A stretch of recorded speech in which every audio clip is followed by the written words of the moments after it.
I think we should save Payne for the post. Yeah, so do I. So do I. That sounds good. You've got some stuff to do, I know. But Well, I'm going to stick around if you. Okay. I want you to stay. Well, you can help us because I mean, we need a historian here to check. I don't think I want to call him a historian. Mark Levin, who is, I mean, he's a guy who I've avoided for the half decade I've been doing researcher and producer work, doing a deep dive into, just because he's so damn unpleasant to listen to, frankly. Not like Limbaugh, who at least has like some horrific charisma, or like Trump, for instance. Levin is just like, if you have a man in your life, which I assume that's where his audience skews, and they like are in like the basement listening to Levin, like you want to give them like a 45-minute refractory period before you get into their personality. I think at that point.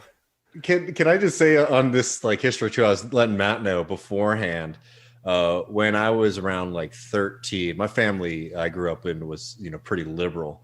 And, I started pushing back on a lot of those ideals more just because I was sort of seeing through a little bit of it, right? Just sort of seeing how it wasn't really working for us. And also, I mean, just honestly, being a poor working class kid, you start to have this thought. It's like, okay, well, if all of my family and the people around me are poor and they all believe this, and the rich people believe this, then maybe there's something in it. Luckily, that was a very short phase. But I do want to just note that Levine was one of these people who I remember once I said sort of like, expressed that I wasn't a huge, liberal when I was like 13 or something like that.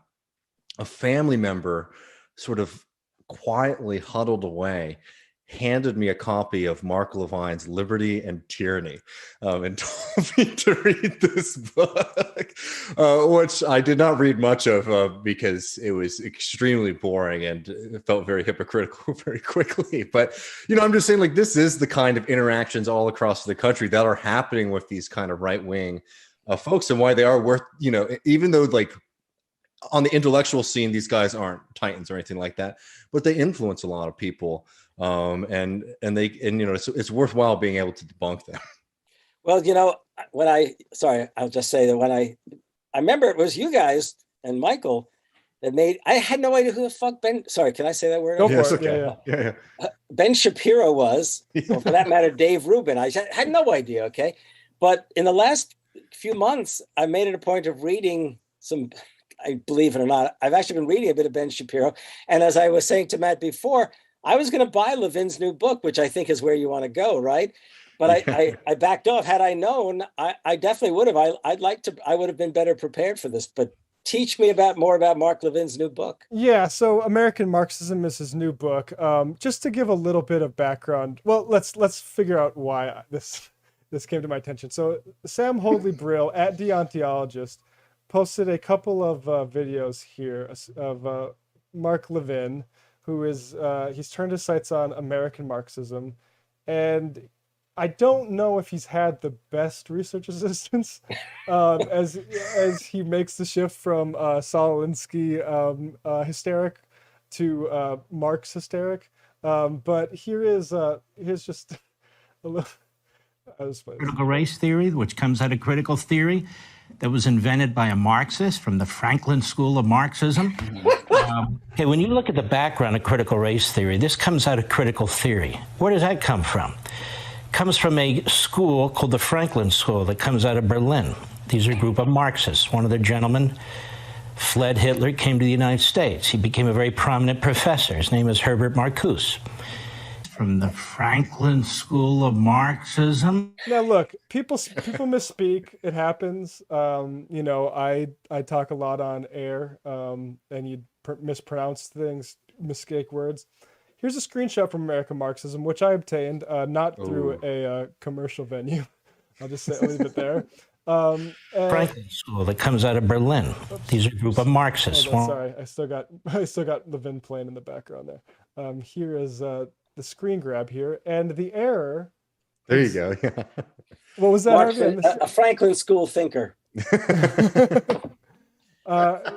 He writes, Herbert Marcuse is credited with hatching the critical theory ideology from which the racial, gender, and other critical theory-based movements were launched in America. As mentioned earlier, he was a German-born Hegelian Marxist ideologue of the Franklin School of political theorists. Now, guys, Where did I had no idea. Where did Mark go wrong here?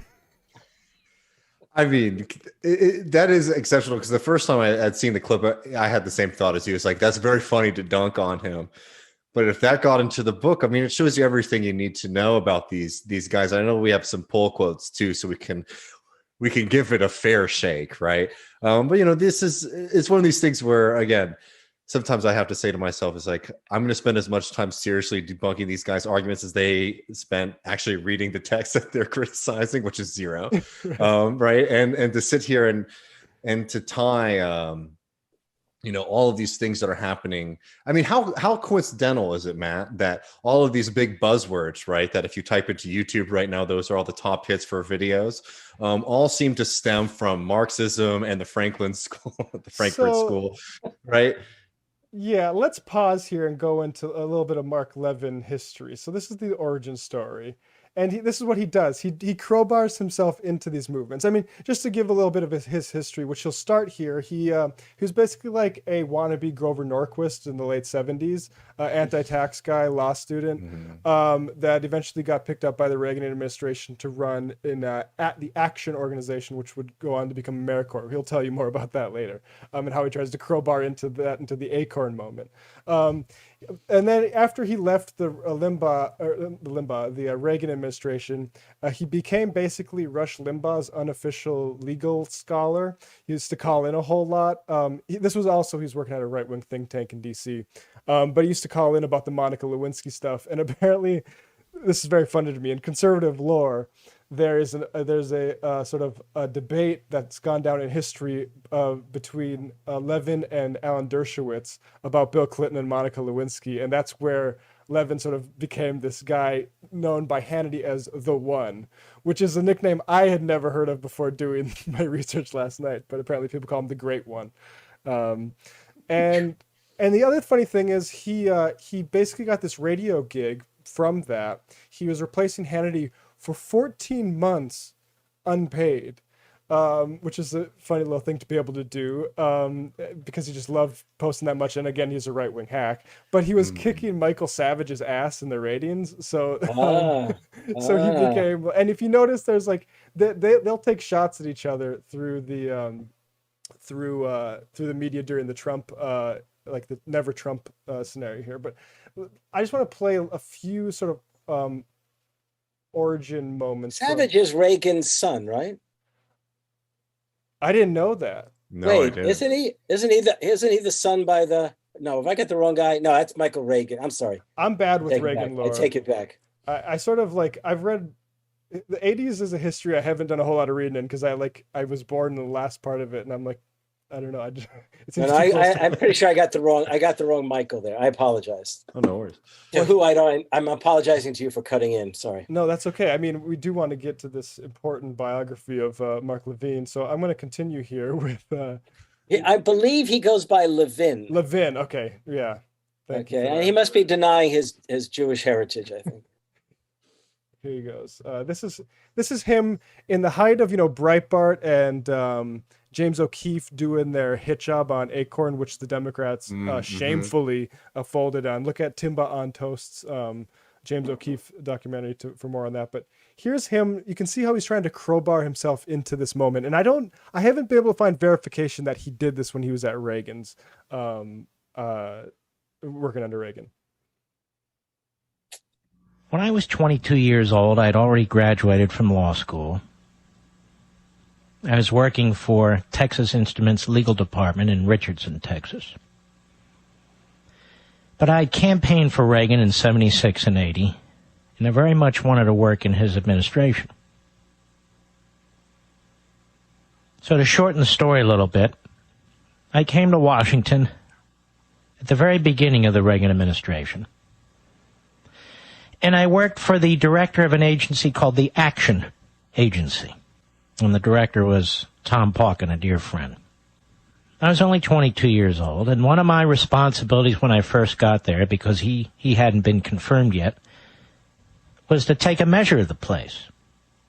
There were only a handful of us there, and I was among the first. So I started to look around. It was kind of a dungy office building, and yet it was right off Lafayette Square, 1 block from the White House. Now, the Action Agency was an umbrella agency that included such programs as the VISTA program, which many of you have heard of. At the time, it also included the Peace Corps, as well as a number of others. And it had grant-making power and contract-making power, and it received, 100, 150, 300 million in its heyday. Most of the money would go through Action into these other entities and out to communities. Seems harmless enough.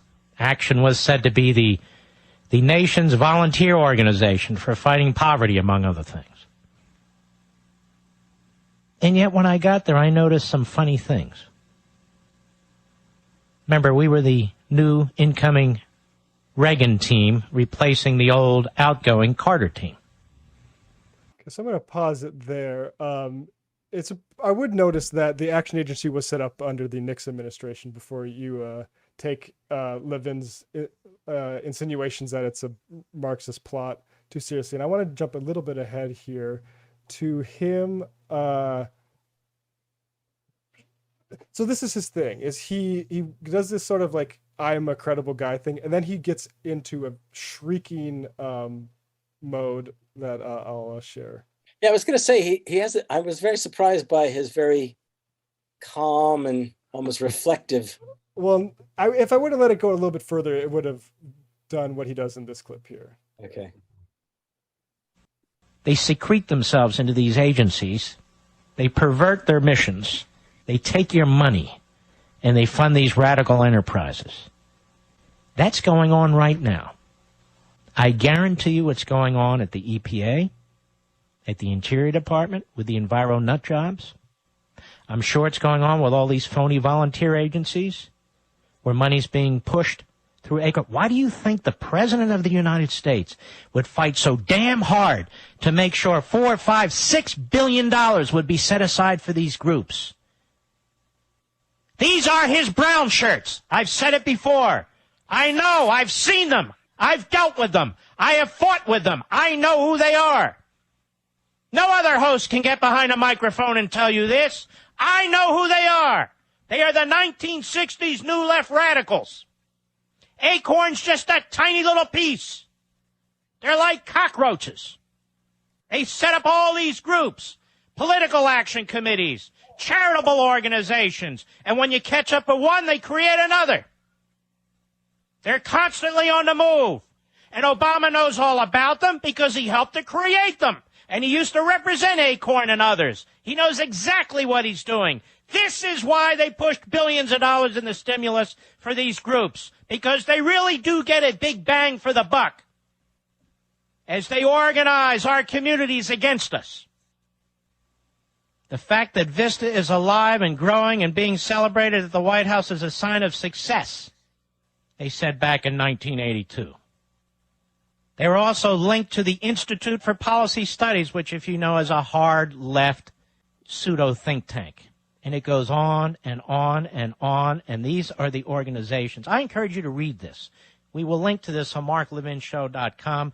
Much of the information in this report is information that I and others I worked with at the time uncovered when I went through the contracts, and I went through the grants, and I went through the boxes, and I went through the files, and I said, my God, we're funding a counter-revolution. Jesus and Christ. We're all supposed to pretend that, oh, what a historic moment. Yeah. Okay. So that, I think there's a lot of. When's that? What year is that? Can you tell me? That's about 2009. So yeah, that's during the Acorn stuff. And just the way he's like, no other host can tell you this. Well, first of all, why didn't you tell us this before that? Like, I couldn't find any sort of like controversy in the 80s that he had uncovered anything like that. Mm-hmm.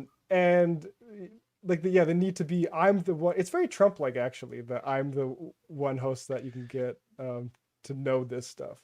But what's so funny? What's so funny about these guys, him and just like all the right wingers who make all these big allegations about NGOs and organizations like that, is that the way that like the actual left deals with a lot of those organizations is it's a lot of criticism, right? Is that like, one of the bigger problems of like the left in this country, 70s onward, had been this retreat to doing NGO work, which wasn't, moving the dial or moving the ball forward at all. Yeah. Right. So rather than it being this extremely successful movement, right, that is like infiltrating the government and changing things, right, like the actual left has said, like, no, this actually like been a really big waste of time. And so it's funny to hear him being like, this is the real threat to conservative right-wing American politics. The rhetoric I actually found scary. Yeah. To refer to the reference to cockroaches. Oh yeah. I mean, seriously speaking, that's just Nazi talk. Yeah. Mm-hmm. I mean, he's just a hysterical freak, a McCarthyite freak, I think. The way he's and this is the pattern he's doing now with this whole CRT stuff. Not just him, obviously. It's not Mark Levin. One thing I do want to note, though, is he had a bit of a moment in the Trump campaign where he lost his way a little bit. He was a big Ted Cruz supporter. And I do want to include this for any like Trumpers who might have stumbled across this video and joined us for this long. The first is where he almost first drew the line against Donald Trump. And this was part of the Republican primary that I enjoyed. And even at the time, I knew that might look back on your enjoyment a little bit differently if Trump ends up pulling this out, and that's what happened. Yeah. But here is Levin talking about his first sort of never Trump moment. If Donald Trump continues to attack Ben Carson the way he's attacking Ben Carson, I have to affirmatively oppose him. I like the man very much, but the absolute reckless personal assaults on Ben Carson, who is one of the most decent men you could possibly know, and I only know him from the public airwaves. Yeah. But a truly accomplished man is simply unacceptable to me. It's unacceptable to me. I've never heard this kind of slurring of a man of great integrity. Now, of course, that didn't last very long. But I do want to put another part of this fight, which blew up even more a few weeks later, which explains a little bit why Mark Levin might sell 700,000 books and be on the top of the New York Times. 700,000. That's according to I guess the New York Times. Is this American Marxism book way up on the? That's what they're saying. It's top of the charts now. Here is what Roger Stone has to say about Mark Levin and how he sells books. Oops, 1 second. Oh, we're going from the absurd to the disgusting here. Yeah. Oops. Oh, 1 second. The Senate Damn it. It's too big.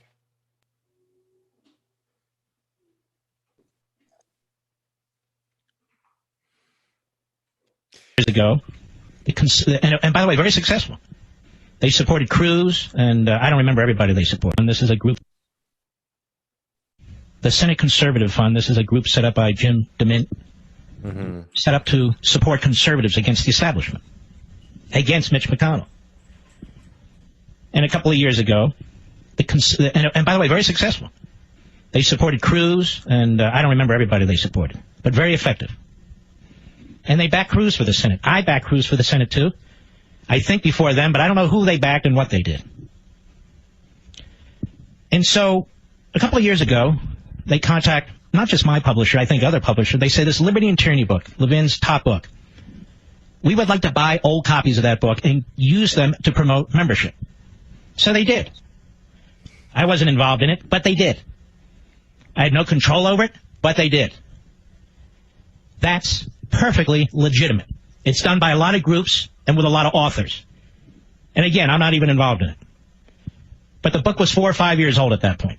Now, I think that admission is enough for me to suggest that maybe it's not just going on with old books, and it's probably going on with an awful lot of authors. I mean, we know that the right wing does this with book sales. The Ayn Rand, notoriously, I feel like Milton Friedman or some libertarian society was publishing those and just giving them away to libraries and stuff like that. So, I don't want us to freak out about his attack on American Marxism. We are American Marxists. And I mean, yeah, I mean, before we get into his clip on that, like, I do want to point out that I think this guy is, like Harvey said, the danger is, I think, clear that the right wing is just in a constant fever pitch of wanting to do some sort of Red Scare. And CRT is just like, I mean, we saw the damage that the Saul Alinsky Acorn stuff did in the previous administration. Sorry, should I if you have No, something, if you're ready. I've got another clip here that can bring us into the American Marxism one, because I think Bill O'Reilly has some of the concerns that I would about what Levin is talking Bill about. O'Reilly, that's a name I haven't heard in a long Apparently- time. I was going to say, right. But you know, the honest thing, I think I heard the name 3 times in the last 3 days. Before, otherwise hadn't heard his name in probably years. He's still alive and still broadcasting, and he's got some good questions here. As you know, Mark Levin has a big bestseller on Marxism. We're going to have him on the program tomorrow. But rather than go through the book, which he has done a million times, I want to get him to comment on why Disney is woke and why Disney plays into the far left and why Coca-Cola does and why the airlines do and why Comcast does.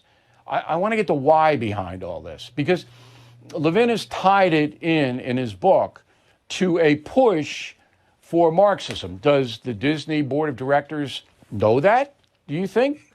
That's where I'm going with this interview. So it could be a totally different interview than I think Mr. Levin has done. Maybe he did it, but I didn't hear it, because I'm really interested in this. I wrote a message of the day, I hope you read it on BillO'Reilly.com, about these woke corporations and how insane they are, but I don't know why. I mean, obviously, if this country ever went socialist Marxist, the corporations are the first ones going to get hammered. You're going to see that with the Biden tax increases. So they want to get hammered? Is that what they want to do? Lose money? Lose consumers? It doesn't stack to me as a logical thinker. But I know somebody who wants to get hammered. So no, Bill O'Reilly is he finally understood his own grift for a second. He's like, wait a second, this doesn't work. Yeah, you know, it's interesting, but just to the side, He just wasn't loaded for a moment. I mean, it is fascinating. I mean, it is funny, but it's also fascinating how corporations are able to literally embrace identity politics so readily. I mean, that's true. Mm-hmm. But it's also quite interesting that I've been asking myself this. I asked myself this because of the Josh Hawley phenomenon. And I can tell you, I'm most worried about Hawley as the future Republican candidate for president. And that's because they're so ready to attack big business right now, the right. This is a whole new phase of, if you like, a new phase of that right-wing populism, as opposed to the government being the problem. They're now targeting big corporations, capital operations.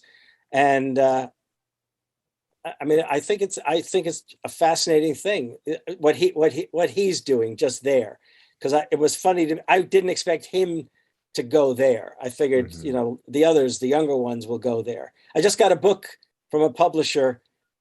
I don't know if it was one of the mainstream publishers or Rigneri, the right-wing publisher, as a possible book to review. Actually, I thought I was going to be doing some reviews for Jacobin. And the title is like Woke Capital, something like that. And, you know, it is amazing how the right is prepared to go after capital right now as a way of reaching, in quotes, the white working class and middle class. Yeah, Kaepernick, I think, really was a watershed in that. They decided, like, we're going to have to bash Nike a little bit because our people want us to. But yeah, you know, you also have to pull apart the difference between the right wing media machine and right wingers in power, Republicans in power, right? Absolutely. And which I know everybody here knows, but it's just so much of their story, especially when it does come to getting support from working people, is this story is that asshole boss that you have, or that feeling of alienation that you have, the exploitation that you have. They try to tap into that, but again, they never make the conclusion that it's yeah, well, this is because this entire system operates in the service of capital and profit, and for profit's sake alone, and throws you to the wolves. It's because oh, the wrong people are in power and they have this crazy left-wing social agenda to like, emasculate you and turn your truck into a Prius, right? I mean, that's just so much of the of what they try to tap into, because I don't know, like these guys are really interesting to me, just as somebody who, did grow up in the South, did grow up poor. You see that kind of split. Most people don't vote in the first place, and the ones who pay attention, a lot of people vote Democrat, but then the people who were Republicans, it was all this kind of stuff, right? You could talk to them about how the system's rigged against them, the man's holding them down, but still, like, George Bush is a great guy, Donald Trump is a great guy, all this kind of stuff. And it's because they really do sell. They do this kind of like last minute flip of like, okay, you're mad, you're really fucking mad about all this shit. And I'm going to like describe your life to you. And then I'm going to say, well, it's all in the service of, making woke Pepsi commercials or something like that. Right. Which is what their play is. And what's frustrating to me about it is that I really think that if you had a stronger left in this country, you could immediately evaporate any kind of appeal to working people to this kind of garbage, right? Because it only stands on its 2 feet when you have the opposition Democratic Party being like, well, I love the commercials, and the commercials are the best thing that's ever happened. And also like, oh yeah, technicality, you're not getting a $2,000 check, you're getting a, whatever, right? Well, the Democrats sometimes act out a commercial for us when they... Remember when, was it Pelosi and Schumer and any number of Democrats donned that sort of African garb in order to take, Yeah. Yeah, I mean, I don't know. It's just interesting for me to see like what these guys are up to, I guess. I mean, it's like, I think of it in this, the thing with, so I read like the first 5 chapters of American Marxism, and it's, Mark Levin is not a historian. He's not, what he's doing is like the Franklin School sort of example shows, is he's doing bastardizations of political thinkers throughout history to give his work like a patina of sort of learnedness that will impress the readers, that will never actually follow up on the original source material of these writers. And then the rest of it is pathologizing people like leftists, basically. So why do they want to do this? It's because they need meaning, or they need have a cat or some shit like that, right? And it's like no context of the recession or the only time like capitalism comes up, it's like what we had to do for the start of the pandemic, and like that's sort of playing on like anti-lockdown sentiment, but no in the context of like stagnant wages or anything like that. It's just a simple 2-step that's just a simple repackaging of what this guy's been doing for years. It's just it's the sort of conspiratorial, let me draw connections to proper nouns that you will never look into the essence of. If you did, like, they wouldn't interact with your reality, right, in the way that I'm presenting it to you, like critical race theory, for example. I mean, that is like, like that's an actual discipline, obviously, but when the right wing starts talking about it, it's like it's not even existent. Do you know what I mean? Whatever they're talking about, like, doesn't exist as like a actual field. It just is a stand-in for whatever thing that you don't like that's happened to you recently. Exactly. It sells, but it does sell. No, it's crazy. I mean, Matt and I, because we do this, we're in the back end of YouTube, right? We can see like what they're trying to push and what's hot and all that kind of stuff. And it's CRT, and it's like liberals getting owned, right? Like people love that. Like those are 2 things that people just love, right? And they've loved that for a long time. But we should see some of this text before. Oh yeah, let me just play one more clip, because this is from the interview with Levin and O'Reilly, and we can go into Levin explicates what he means by American Marxism. Guys, he didn't write a book called Marxism. He's talking about American Marxism. Oh. The left goes to shareholder meetings. They show up by the hundreds. They make demands. They conduct boycotts, and they try to get pension funds to divest. We don't do anything except complain about it and talk about it. And that's one of the points of my book. It's time that we become a little bit more engaged. We don't have to change our lives the way they do. They're 24/7 at this. But how about we spend a few minutes every day or an hour every week doing what we need to do to push back? And we need to begin boycotting. We need to begin sanctioning. We need to begin divesting. All right, let's get to that. We'll get to that in a minute. But I still want to. I want to pick up this theme. So Disney, you don't get more American than Disney. All right. The Disney Corporation is full woke. Would you agree with that? They're 100% in. Okay. Now, I don't know whether Bob Iger, a billionaire, runs Disney. I don't think he's a Marxist or a socialist. But what he does is enable this kind of fascism, particularly on speech, to take root. That's what he does. And I'll give you an example. I think you may know this. In Disney World in Orlando, Florida, and in Disneyland in Anaheim, California, the public address people can no longer say the words, ladies and gentlemen, boys and girls. They're gone. That's fascism. Okay? They're ordered. No, that's Marxism. Well, you link it into Marxism. Okay. I'll explain it in a minute. All right. But I don't think Iger and the board of Disney would cop to being Marxist. I don't think I want to explain that. Okay. It's not that they cop to being Marxist. I didn't call the book Marxism. I called it American Marxism. It's an Americanized form of Marxism. And it's for this reason. They have adapted the fundamentals, the oppressed versus the oppressor, the victim versus the victimized. They reject so many of our founding principles, whether they're billionaires, whatever they're doing and so forth is beside the point. They're not Marxists in the old Soviet way. They're not Marxists, they're not Maoists, they're not Leninists. But they embrace the idea that the culture is rotten because they promote it. If they didn't promote it, then it wouldn't matter what all these Marxist movements are doing. So, yeah. Can I ask you both? I mean, Matt, Harvey, obviously expert in history, Matt with literature. This kind of idea that oppressed versus oppressor as a conception is some like unique Marxist like coinage, right? It's just absolutely absurd. Am I right? I mean, read any kind of myth, right? That's like key to it. The founding documents of this country, like, they're very much about the idea that the United States is being, or, the Americans are being oppressed by the king. It's just like a weird kind of thing to say, like, anytime anybody uses that kind of language, it's immediately Marxist. Yeah, I mean, I mean that's a problem. I like the way in one sentence O'Reilly got in not only Marxism and maybe socialism, but fascism too. Right, that's fascism. No, that's Marxism. And then it's like, but it's not Marxism, it's American Marxism. I mean, yeah, the guy's just a charlatan. And his advantage is he's so pissed that like you assume he knows what he's talking about. Like if someone comes in with that kind of energy, you don't say, oh, wait a second, did somebody really key your car? Like you assume like, oh, somebody fucking keyed your car, because you wouldn't be shouting at me if you were like mistook your car for a different one in the parking lot. I guess we have a few quotes if we can get to just so if anybody wants our full review of this book. I mean, here's one, David. I'm very interested in the quotes.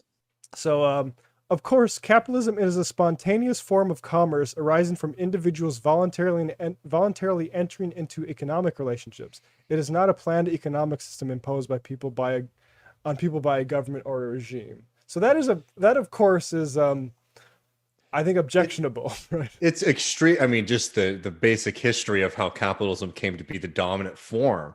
It's objectionable, right? I mean, the state plays a huge role in implementing property laws, contracts, and all of that in contemporary times. One of my favorite stories about Marx is one of like his early days when he starts to become a socialist. I should have prepared it, but I can't remember the magazine he was writing for. It was right after he had finished his PhD, right? And it's right as like Germany is really starting to move from, a more feudal system where like people in communities had rights to the forest and things like that, to a full-on capitalist system. And the town that he was in Germany, there was a really cold winter and hundreds of peasants and farmers died. And it wasn't for lack of firewood in the forest, but because the forest had become privatized, and to get access to it, you had to pay, versus it being something that just belonged, you had a right to go and get firewood, right? And he saw this as a huge world historic injustice against these people, that you actually had the physical, it was needed in the physical world to make sure that people didn't die. It was being denied to them to impose a kind of property relationship, right? So anyway, like that's just such an absurd way to categorize. That was in Silesia, right? Sorry? Silesia? This was... potentially, yeah. I wouldn't know off the top of my head. Yeah, and they shut... Am I not mistaken? He was editing it, right? And they did shut the paper down, which is what leads him to move to the Netherlands. Is it Holland first? I mean, or Marx moved Belgium? around so much. I'd have to double check the Oh, trajectory. this is a very interesting moment. You're right. No, in fact, it's a really significant moment for Marx. Sorry, I'm now more into Marx than I am thinking about American Marxism. With Well, I mean, I think that it's the same topic, Harvey. I mean, here's a little bit more. Indeed, as Marxism has borne various iterations of itself, so he's kind of going back on where O'Reilly was pushing him. With its advocates seeking to overturn one or another aspect of cultural or societal life, with the constant exploitation of societal imperfections and individual dissatisfaction. Again, that individual dissatisfaction is what he really, like, why do people go into the streets? It's because they don't have meaning in their life. It's not because they're hungry and sick of their job. And the Marxist archetype of class struggle theory of the oppressor and the oppressed, bourgeois versus proletariat, he puts in parentheses, Marxism's tentacles have reached deeply into American society, and its ubiquity, and its ubiquity has led to a kind of acquiescence or passive embrace from corporate boardrooms and professional sports, Colin Kaepernick, to most newsrooms and beyond, or even openly celebrated, albeit under different nomenclatures. So that's a big word he used. Yeah. I mean, it's a theory. I mean, how many periods are in that section, right? It's extremely convoluted. It's again, as I was saying earlier, it's like this idea. I love when right wingers like they use words like bourgeoisie, yes, or means of production, or terms like means of production to like make it seem like, oh, they know what they're talking about, when very clearly I got a kick out of the fact he used the word exploitation. You know, that is true, because that usually is missing. I mean, this is one of those things where it's like you can't even grasp it to like criticize it, right? Because he's just basically saying Marxism is both like this very material thing, class conflict, but then also this like ethereal thing that's like, oh, it's creeped into the boardrooms of the United States and professional sports, right? I mean, it's not really any kind of understanding about Marxism except for what he means by American Marxism, which again is just a boogeyman for all of the things that you don't like in contemporary American society. Yeah, that basic. I mean, we've said this with the Andrew Hartman discussion on CRT, but like the problem they have with CRT and Marxism is never the same thing. It's that they historicize hierarchies that they want to keep naturalized, and people not looking into like how those were constructed. I mean, that's the key to that capitalism quote. It just all of a sudden capitalism. Right. We all just decided capitalism. Good job, everybody. Let's move on with whatever the next, like apples. Yeah, that was the best proof of the. Look, we know he's not a historian, but if he can imagine capitalism arising spontaneously out of people's needs to be entrepreneurs, come on. I mean, it is. By the way, the most insightful thing that really we can say is that they make it very difficult to really criticize them, because they're so utterly inadequate on history. You could be there all day. They're they literally conflate, Marxism with as you just said, with everything they don't like about what's going on in America. It's just like 10 years ago he was saying everything is Saul Alinsky, and now everything's Marxism. That's simply the type of hack that we're dealing with here. Yeah, well, let's hope soon they start saying it's all the fault of David and Matt. It's all about Harvey J Kaye. No, David and Matt. Harvey, before we go to the post. Oh wait, I'm sorry. Do you mind if there's just one of those ones I was hoping to get to, just because it does hit at a personal favorite of mine of the way that these right wingers push it. It's the last one about inequality. Yeah. Okay. Yeah. Do you know? See on that one. Should I just start from the obviously? Okay. We go. The one below it it's a longer block cool. Quote. Agnon, I'm not sure who that is. Like all Marxists, are you familiar with Marxists? Jean Agnon. I'm familiar with her own in like the most passing way, just like a New York, graduate school. What was it? She's like a leftist professor that I guess he's criticizing in this text, but it's not really important as much as what he's about to say about the truth of Marxism being all about equality. Right.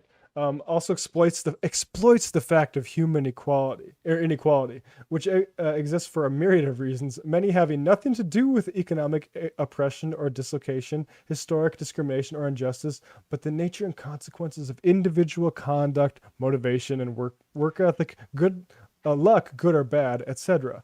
Moreover, actual equality in the economic context is both practical and impossible. What precisely is meant by economic equality? To what extent can it be imposed upon a population of unique and diverse individuals? And by what means and methods shall it be imposed? How do we measure when economic inequality has been achieved? And how do we ensure it endures from one generation to the next? It is not economic equality in the eye of the beholder? And what effect will economic equality, whatever it means and however enforced, have on the economic growth, opportunity, and well-being of the general society? So I think that, Mark is onto something. These are actually some good questions to ask about the conception of equality. Some questions that Marx himself actually dedicated a lot of time to sort of like dancing around with. And I'm going to go to the text in a second of Marx, but this is one of those things that why these guys like Mark and Jordan Peterson really infuriate me, right? One, obviously, they're charlatans and they're just trying to sell a kind of conception of, a pretty insane right-wing conception of reality. But two, I mean, it's just very clear that they haven't even wrestled with these questions in the most basic way, right? Because Marxists themselves and Marx himself do have these questions about equality, and there is, and a lot of leftists actually fall into this trap too. I think sometimes because you're trying to defend against these right-wing criticisms of Marxism, they paint a picture of what Marxism is saying as something different from what is actually said, right? Which is this kind of idea that's very popular in the U.S. that Marxism is this idea about making everybody equal, right? Which is a premise that Marx very, very much rejected. So much so he wrote this entire pamphlet called The Critique of the Gotha Program, criticizing, a program by socialists that Marx found to be extremely inadequate. And it's a really great text. Matt and I did a long form discussion on it back in December, which people should check out. But you should also read it yourself. 45 minutes, and you can dispel a lot of these myths. But I wanted to go to this equality thing because Marx, in fact, is upset as at part of the Gotha program that calls for pure equality. And let me pull this up real quick. This is from Critique of the Gotha Program. And Marx here talks very explicitly about equality, right? He criticizes the socialists saying that they need to have, full equality. And he says, but one man is superior to another physically or mentally and supplies more labor in the same time, or can labor for longer, and labor to serve as a measure must be defined by its duration or intensity. Otherwise, it ceases to be a standard of measurement. This equal right, he's criticizing people saying that we should have equal right to, the proceeds of labor, is an unequal right for unequal labor. It recognizes no class differences because everyone is only a worker like everyone else, but it's tactically recognizes unequal individual endowment and thus productive capacity as a natural privilege. It is therefore a right of inequality in its content, like every right. Right, by its very nature, can consist only in the application of an equal standard, but unequal individuals, and they would not be different individuals if they were not unequal. I mean, this is a fundamental truth that Marx is admitting, are measurable only by an equal standard insofar as they are brought under an equal point of view, are taken from one definite side only. For instance, in the present case, are regarded only as workers, and nothing more is seen in them, everything else being ignored. Further, one worker is married, another is not. One has more children than another, and so on and so forth. Thus, with an equal performance of labor, and hence an equal in the social consumption fund, one will in fact receive more than another. One will be richer than another, and so on. To avoid all these defects, right instead of being equal would have to be unequal. And I want to just go on to the famous line that people probably do know, where Marx, sort of talks very briefly about transformative period, and he talks about what the model of a communist society would be. Here we go. Only then, so after we go through this transformative period, can the narrow horizon of bourgeois right be crossed in its entirety, and society inscribe on its banners, from each according to his ability, to each according to his needs, right? And we could spend time, arguing about how we feel about that quote by Marx or whatever. But the point here is that these kind of questions about natural inequalities amongst people have been addressed. And like the key texts here actually say the opposite, that it would actually be immoral to oppose a system of inequality for the very reason that these right-wingers bring up, which is that by our very nature, we are not the same. We have different abilities and all these different factors that go into our life and the reproduction of that life. So again, obviously, it's probably wrong of me to expect better from our right-wing opponents, but boy, an expert in the Franklin School. Time doing the research here if you're going to write a book about Marxism. Well, in one paragraph, he can speak, this Levin or folks of his ilk, about the founders and what they supposedly envisioned, right? And on the other hand, what he just, not you, David, but what Levin wrote and says is that inequality is like a Marxist thing. But in fact, for all of their faults, failings, and their sins, and we know them, the founders actually were seriously concerned about inequality. Okay, which is why they did not want full-scale estates to be able to pass from one generation to another, for example, which is why they did not include, strangely enough, in the Constitution, they did not include the question of property as a condition of service in government. I mean, there's a whole series, they were very concerned about these things. But it's interesting that, again, this is American Marxism somehow, right? As if one... It's as if one weren't a Marxist, one wouldn't be concerned about inequality. Yeah. Well, I think that's enough said on American Marxism, probably even more than needed to be said. But Harvey, tell us, you have a book that's being re-released, The British Marxist Historians. Before we go, tell us a little bit about that, because I'm excited to read that. I'll keep it very brief because when it comes out, and I don't have a date for it yet. So this was a book first published in 1985, transatlantically, and it was my original claim to fame as a historian, intellectual, and all that. And then it came out again, and then at a certain point in 96, I believe it was 95, 96, it came out again with a foreword by Eric Hobsbawm. And again, I forget if young people are as familiar with Hobsbawm's name as I am, obviously. And now it did not go out of print, but I found out that a publisher laid claim to it that had no right to it. So I demanded that they hand it over, and it's coming out with 0 books this coming year. I mistakenly waited to the last minute to send you the mock-up of the cover. Okay, it's all in your email. So next time I come on, it'll be, we can do it. It's going to have a really handsome cover. The one that I sent you, which is the draft, will be edited. But more importantly, the British Marxist historians were a group of English, essentially, but I called them British, English intellectuals, born in the early part of the 20th century, who came essentially out of sort of not what in England would be called nonconformist Protestant households. So to be Methodist or some version of the once upon a time Puritanism, almost those kinds of things, and entered university in the 30s. And they were bright, some quite often scholarship kinds of students at university. And they became Marxists in the 1930s, joined the Communist Party. And their names, once dealt with in that particular book. I did a second book that included others. Eric Hobsbawm, okay, who's best way of explaining Hobsbawm is he wrote about every part of the world. He's a world historian, lived into his mid-90s, spoke numerous languages, probably the most famous of the group. There was E.P. Thompson, the author of probably the most important book of labor and social history in the 20th century, entitled The Making of the English Working Class. And I'm not going to recommend to people they go out and buy it and read it because it's 900 pages, and I don't have the fantasy that everyone would do that. But it really did. It really in itself, it influenced my generation to look at history in a new way, so that it's called history from the bottom up. But the other thing is, and this is what unites all of them, and I'll mention the rest and then talk specifically about their contribution. Then there was Christopher Hill, who literally rewrote the story of the 17th century in England, which is the revolutionary century. Rodney Hilton, who was the medievalist, who literally rewrote medieval history to the extent that never before had anyone really talked about the Middle Ages as itself subject to class struggles between lords and peasants and all that. The main thing about this group is this, And the original historian that influenced all of them was an economist named Maurice Dobb, who wrote a really classic work entitled Studies in the Development of Capitalism.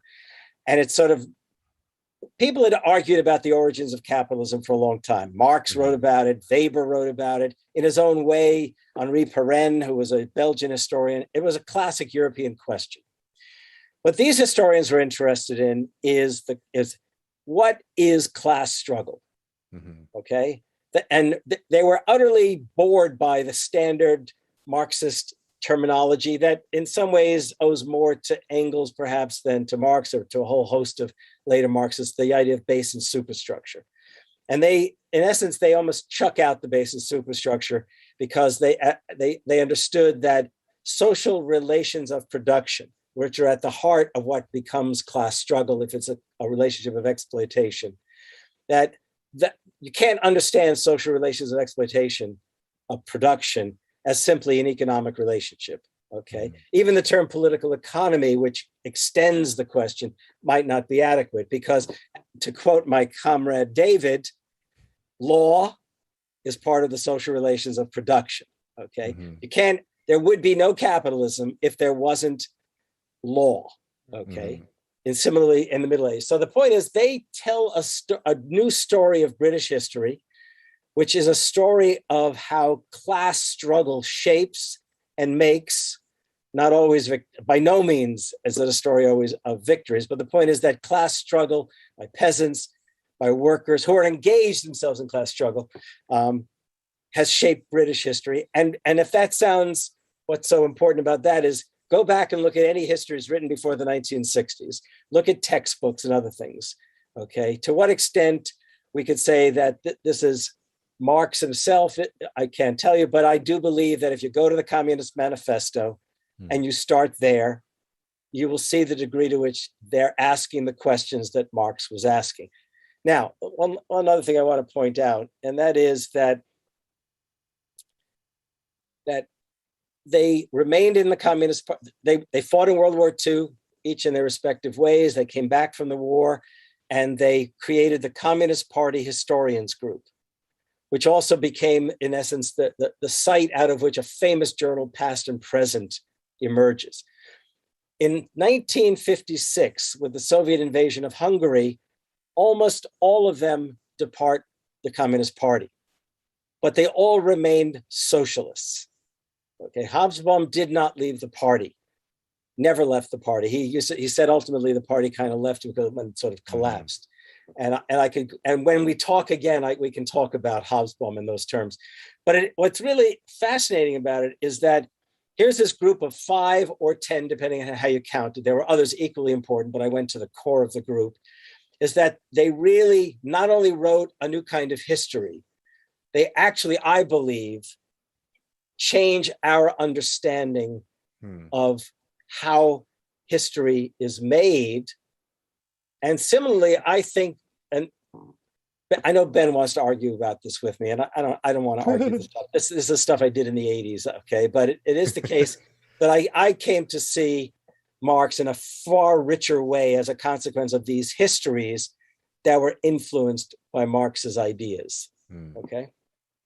So I wrote about them. I haven't told the story of how I came to do that, but that's pretty much it. And I probably should have encapsulated in 2 sentences to say that I wrote about them and then I became friends with them. And in the new edition, in the foreword, the new preface that I wrote, I talk about briefly some little adventures I had with each of them, where you really could see the degree to which, even in the present day, when they looked at human experience, they understood the way in which class shapes and struggle shapes our experience. So, and even now, when people don't even realize that I was a more blatant Marxist, to put it that way, in the past, I don't see things differently. Okay, I just have a different approach to political discourse in hopes of making some kind of contribution to turning this into a social democratic America. Yeah, well, I mean, we're all really looking forward to the re-release. I mean, I know 2 of those figures. Hobsbawm, I read his Age of series and Invention of Tradition, a few others, I feel like. Well, given your interest in English lit, I can tell you the one you really want to look at is some of the work of Christopher Hill in the 17th century. Okay. Yeah. I'm down And for that. by the way, part of the group, there were a number of others who actually were really interested in, well, for lack of a better way of putting it, literary criticism and so on. Yeah, I don't know if I've read Christopher Hill. The name sounds familiar. E.P. Thompson was a big influence on Peter Lindbaugh, for instance, too. I know. Oh, well, Peter, I mean, I've known Peter. Look, I mean, I can tell you how this also connects. So Leo Panitch, okay, Ralph Miliband was one of the co-founders of Socialist Register. Socialist Register, what happens is you get these folks who left the Communist Party. And in some way, and they are the folks also, well, at least in Thompson's case, they're the founders, Stuart Hall, E.P. Thompson, of New Left Review.